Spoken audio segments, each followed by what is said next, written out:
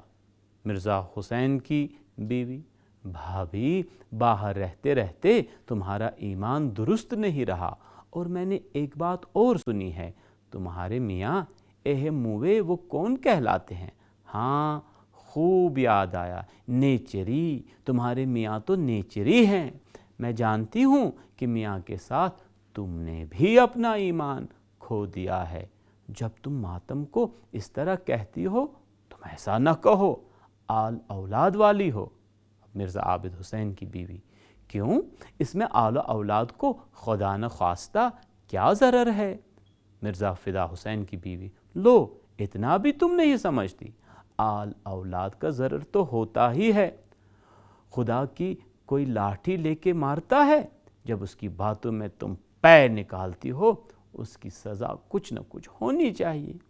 یا دیدھوں گٹھنوں کے آگو آیا، یا خدا نخواستہ شیطان کے کان بہرے، اولاد کے دشمنوں پر بن گئی۔ میں ہر جمعرات کو ماتم کیا کرتی تھی۔ شامت کی مار 3 جمعراتیں ناغہ ہو گئیں۔ بطولی ایسی باندھی ہو گئی کہ کسی طرح بچنے کی کوئی توقع نہ تھی۔ آخر مجھے خواب میں دکھائی دیا تو ہمارا ماتم کیا کرتی تھی، اسے تو نے ناغہ کیا، آخر پائی نہ اس کی سزا۔ دوسرے دن سے میں نے 3 وقت ماتم کرنا شروع کیا، صبح، دوپہر، شام۔ لیجئے، اس دن سے لڑکی اچھی ہونے لگی۔ اقتباس ختم۔ مرزا رسوا مکالموں کے ذریعے واقعات کی تصویر کشی اور جذبات کی ترجمانی میں ایک مخصوص فنکاری کا مظاہرہ کرتے ہیں۔ وہ مکالموں کے ذریعے قاری کو اودھ کی اس فضا میں لے جاتے جہاں ان کے کردار سانس لیتے ہیں۔ شریف زادہ کے مکالموں میں اکثر جگہ فلسفیانہ رنگ بھی جھلکتا ہے، لیکن کبھی کبھار مرزا رسوا کا فلسفیانہ اور واعظانہ لب و لہجہ طبیعت پر گراں گزرتا ہے۔ اس کے علاوہ ان مکالموں کی وجہ سے ان کا فن بھی مجروح ہو جاتا ہے۔ تمثیلاً ایک اقتباس ملاحظہ کیجیے۔ اقتباس شروع۔ ایک حکیم کا قول ہے کہ انسان کے ذہن کی ترقی کے 2 سبب ہے، ایک خارجی اور دوسرا داخلی، پھر ان میں سے ہر ایک کی 2 قسمیں ہیں۔ ذاتی میں خود انسان کی ذاتی استعداد اور موروثی قابلیت شامل ہے، اور خارجی میں ان اسباب طبعی کا ذکر شامل ہے جو وقت پیدائش سے نشو و نما انسان کو گھیرے ہوئے رہتے ہیں۔ اسی کے ساتھ اور نظام معاشرت کی تاثیر شامل ہے۔ یہ 4 امر انسان کی سیرت کے جزو اعظم ہیں۔ ہمیں دیکھنا ہے کہ مرزا عابد حسین کی سیرت پر ان کا کس حد تک اثر پڑا۔ اقتباس ختم۔ ناول کے ڈھانچے میں منظر نگاری کی ایک خاص اہمیت ہوتی ہے۔ ناول میں منظر نگاری کی وہی حیثیت ہوتی ہے جو کسی تصویر میں پس منظر کو ہوتی ہے۔ منظر نگاری کے ذریعے ناول نگار ماحول کی مصوری اور کرداروں کے جذبات اور کیفیات کی ترجمانی کرتا ہے۔ ناول شریف زادہ چونکہ ایک سوانح عمری ہے اور اس میں افسانویت کو بہت کم دخل ہے، لہٰذا اس ناول میں مرزا رسوا نے منظر نگاری پر زیادہ توجہ نہیں دی ہے۔ تمام ناول میں صرف ایک جگہ مرزا رسوا نے معنی خیز منظر پیش کیا ہے، جس میں مرزا عابد حسین تلاش معاش میں گھر سے نکلتے اور بازار سے گزرتے نظر آتے ہیں۔ اقتباس شروع۔ افسوس، آج ہمارے بیوی بچوں کا دوسرا فاقہ ہے۔ راستے میں جو لوگ ملتے ہیں ان کے چہرے کتنے بشاش نظر آتے ہیں۔ کنجڑوں کی دکانیں میووں اور ترکاریوں سے بھری ہوئی ہیں۔ نان بائی گرم گرم شیر مالیں اور خمیری روٹیاں تنور سے نکال رہا ہے۔ نہاری کے پتیلے سے گرم گرم بھاپ نکل رہی ہے۔ حلوائیوں کی دکانوں پر پوریاں کچوریاں حلوے مٹھائیاں کیسی پٹی پڑی ہیں، اس میں سے کچھ بھی ہمارا اور ہمارے غریب بیوی بچوں کا حصہ نہیں۔ صراف کی دکانوں پر پیسوں کا ڈھیر ہے۔ لوگ کیسے چھنا چھن روپے بناتے ہیں، ہم کو ایک پیسہ تک میسر نہیں کہ اپنے بچوں کے لیے چنے بھنا کے لے جائیں۔ اقتباس ختم۔ ناول ذات شریف کے دیباچے میں مرزا رسوا یوں لکھتے ہیں، اقتباس شروع۔ اکثر ایک کتاب کے مطالعے سے ایسا بھی ہوتا ہے کہ انسان اپنی لائف کا ایک طریقہ کار خاص اختیار کرے۔ مرزا عابد حسین نے اکثر فرمایا ہے کہ مجھ کو اپنی زندگی کا منصوبہ بنانے کے لیے ایک انگریزی کتاب سے بہت مدد ملی، جس کا نام pursuit of knowledge under difficulties یعنی تحصیل علم در مصائب ہے۔ اگر ایسی کتابوں سے فائدہ پہنچ سکتا ہے تو ہم کو قوی امید ہے کہ عابد حسین کی لائف ضرور نافع ہوگی انشاءاللہ۔ اقتباس ختم۔ ناول شریف زادہ کے مطالعے سے یہ محسوس ہوتا ہے کہ مرزا رسوا اپنی نصب العین کو ناول میں کہیں بھی فراموش نہیں کیا ہے۔ شریف زادہ کو ایک سبق آموز تصنیف بنانے کی دھن میں وہ کئی بار فن کی حدود سے باہر نکل گئے ہیں۔ اکثر مقصد اور فن کا میل جول غیر متوازن ہو گیا ہے۔ ناول کے دیباچہ کا یہ جملہ کہ ہم کو قوی امید ہے کہ مرزا عابد حسین کی لائف ضرور نافع ہوگی، اس بازاری حکیم کی صدا معلوم ہوتی ہے جس کی دعاؤں سے زیادہ اس کی آواز میں اثر ہے۔ مرزا عابد حسین کے کردار میں ایک ایسا فارمولا پیش کرنے کی کوشش کی ہے جو اکثر سماجی برائیوں کا توڑ ہے۔ مرزا رسوا کی یہ تصنیف اس لحاظ سے مستحسن اور قابل ذکر ہے کہ اس میں ایک سماجی مسئلے کو سلجھانے کی کوشش کی گئی ہے۔ عزیز طلباء و طالبات، مجھے امید ہے کہ آج کے اس لیکچر سے آپ نے مرزا رسوا کے اس ناول کے بارے میں کما کوہ واقفیت حاصل کی ہوگی۔ آج کے لیے اتنا ہی۔ آئندہ کسی اور موضوع کو لے کر آپ کے سامنے حاضر ہوں گے۔ جب تک کے لیے خدا حافظ و ناصر۔